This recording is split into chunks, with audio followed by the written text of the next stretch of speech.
चल हो जा शुरू।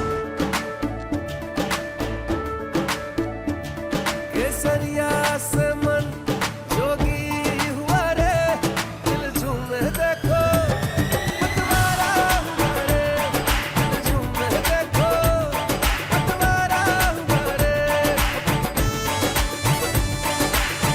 हर पल मनाओ केसरी त्योहार। विमल, बोलो जुबान केसरी।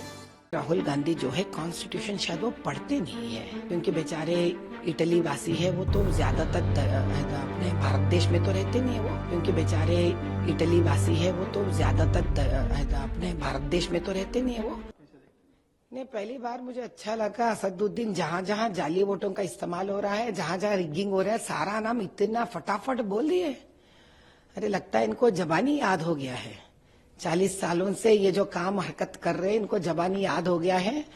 अभी मैं यही परवरदिगार से मैं विनती करती हूँ, अर्ज करती हूँ कि शायद उन लोगों को भी अब की बार न्याय मिले, सच्चाई मिले। लेकिन एक बात तो तय है, हैदराबाद लोकसभा पार्लियामेंट में तो अभी न्याय मिलने वाला है।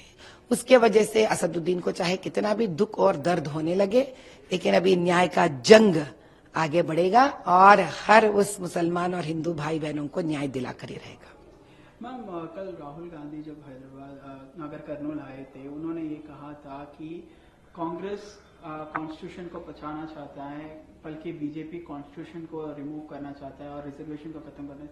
देखे गया तो मैम एक दिन पहले, जैसे कि day before yesterday, Asaduddin Owaisi ने भी सिमिलर स्टेटमेंट दिया था कि 400 पार के नारा जो है वो कॉन्स्टिट्यूशन के बेसिक स्ट्रक्चर को निकाल देने के लिए बीजेपी मांग रहा है। मैं आप इस मुद्दे में एक ही बात कहना चाहती हूँ। पहले राहुल गांधी जो है कॉन्स्टिट्यूशन शायद वो पढ़ते नहीं है, क्योंकि बेचारे इटली वासी है, वो तो ज्यादातर अपने भारत देश में तो रहते नहीं है वो, सिर्फ इलेक्शन के दरमियान ये आके जाते रहते हैं। तो पहले उनको कॉन्स्टिट्यूशन को अच्छी तरह से पढ़ना चाहिए।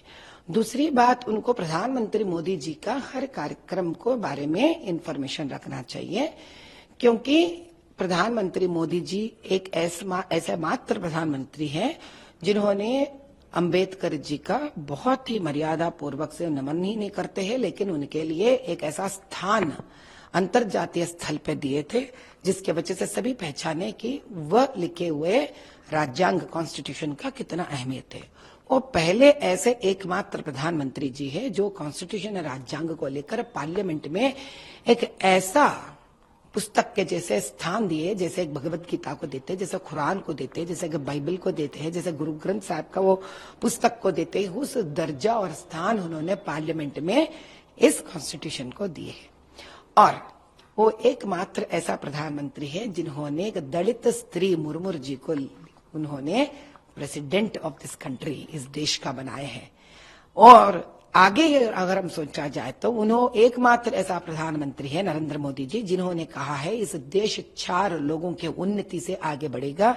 एक दलित यानी पीड़ित लोग, जिसमें आपको SC ST OBC सभी आ जाएंगे, पीड़ित वर्ग।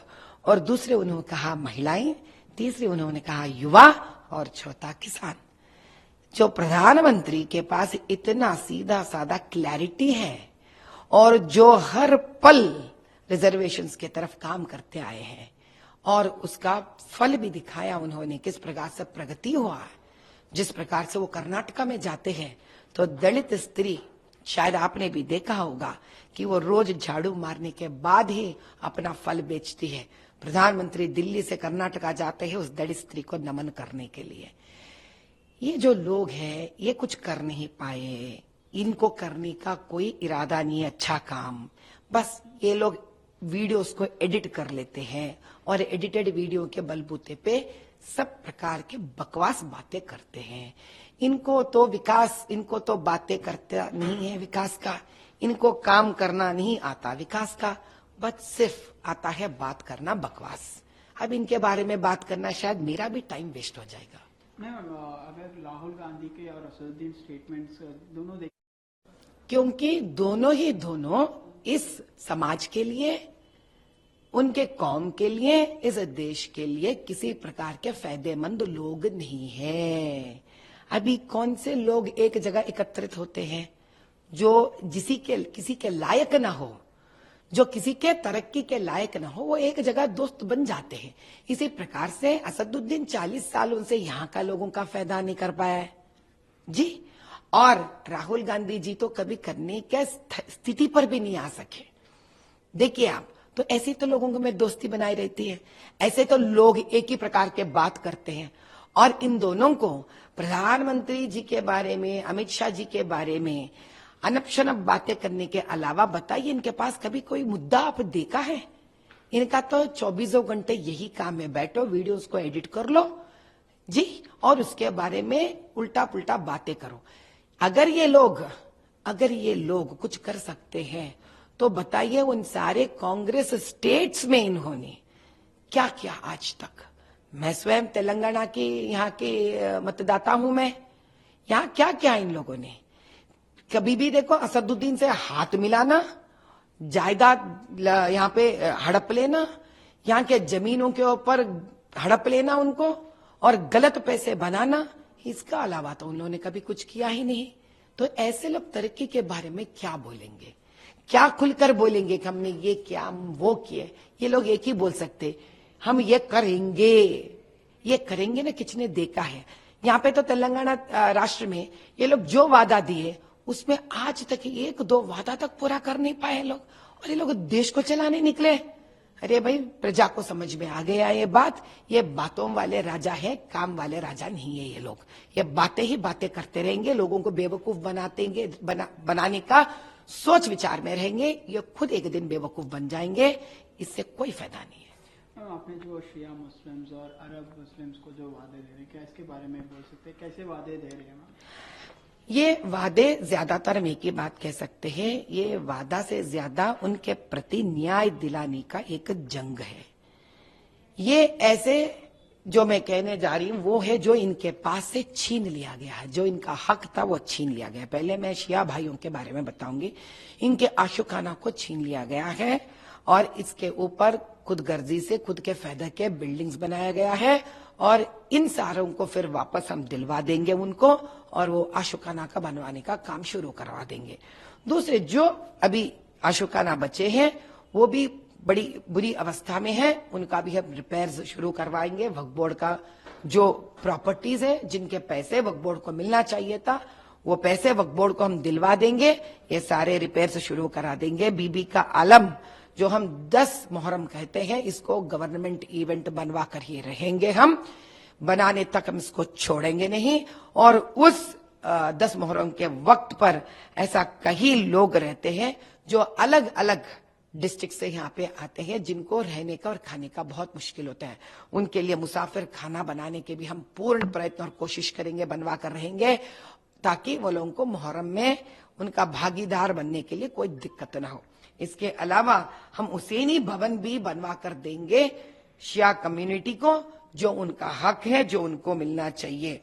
और ऐसे बहुत सारे यहाँ पे कब्रिस्तान है जो शिया कम्युनिटी के हैं, जो तोड़े भी गए हैं। इसके अलावा गवर्नमेंट इनको वादा करते गया है कि उनके कब्रिस्तान के इनके लिए जमीन दिया जाएगा, जो आज तक इन लोग मुकर्रर नहीं देते हुए हम इसके ऊपर बैठेंगे और शिया कम्युनिटी को अपने कब्रिस्तान का जो जमीन है वो हक दिला कर रहेंगे। अब हमारे अरब भाइयों का हमारे तरफ से ये वादा है, तकरीबन 5 लाख इंडियन अरब कम्युनिटी है यहाँ पर, इनके लिए इनका गवर्नमेंट गर्ल्स डिग्री कॉलेज जो बारकास में है वो बंद पड़ा है, उसको फिर से खुलवाएंगे। 2024 में ही इसको खुलवा कर रहेंगे हम किसी भी हालत पर।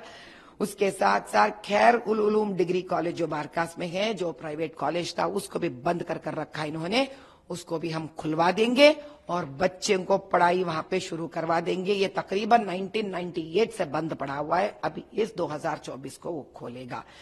इसके अलावा यहाँ पे जो सेटविन कोर्सेस है, ये सारे सेटविन कोर्सेस जो सिखाते थे, इसको भी ये लोगों ने बंद करके रखा हुआ है। वो सारे सेटविन कोर्सेस जो बंद पड़े हैं उसको भी खुलवा देंगे। आपको फिर से अलग अलग हुनर मिलेंगे सीखने के लिए, ताकि उन बेरोजगार नौजवानों को नौकरियां मिल जाए। और इसके अलावा जो बारकास गवर्नमेंट हॉस्पिटल है वो बड़ी बुरी दशा में है, बहुत ही बुरी हालात में है, क्योंकि तकरीबन 1000 से 1200 पेशेंट्स 5 किलोमीटर के दरमियान से आते हैं यहाँ पर, खास कर पहाड़ी शरीफ से लेकर उप्पूगोड़ा से लेकर कातेदान से लेकर कंचन बाग तक हमारे अरब भाई इस गवर्नमेंट अस्पताल को आते हैं। यहाँ पे अल्ट्रासाउंड नहीं है, यहाँ पर एक्सरे मशीन से काम नहीं करते हैं, यहाँ पे डायलिसिस नहीं है, यहाँ पे डेंटल सेक्शन नहीं है। इस प्रकार के ऐसे बहुत सारे वहां पे सुविधाएं नहीं है। इन सारे चीजों का हम स्टेट गवर्नमेंट से लड़ेंगे उनको दिलाने के लिए, दिलाने तक हम चुप नहीं बैठेंगे। ये सिर्फ लड़ाई नहीं है, ये दिलवा कर रहने का लड़ाई है। और इसके अलावा हम उनको भी कब्रिस्तान जो है उनका भी हक बनता है। और तकरीबन 10,000 स्क्वायर यार्ड यानी 2 एकड़ से भी अधिक कब्रिस्तानों का ये लोग ने हड़प करके रखा हुआ है।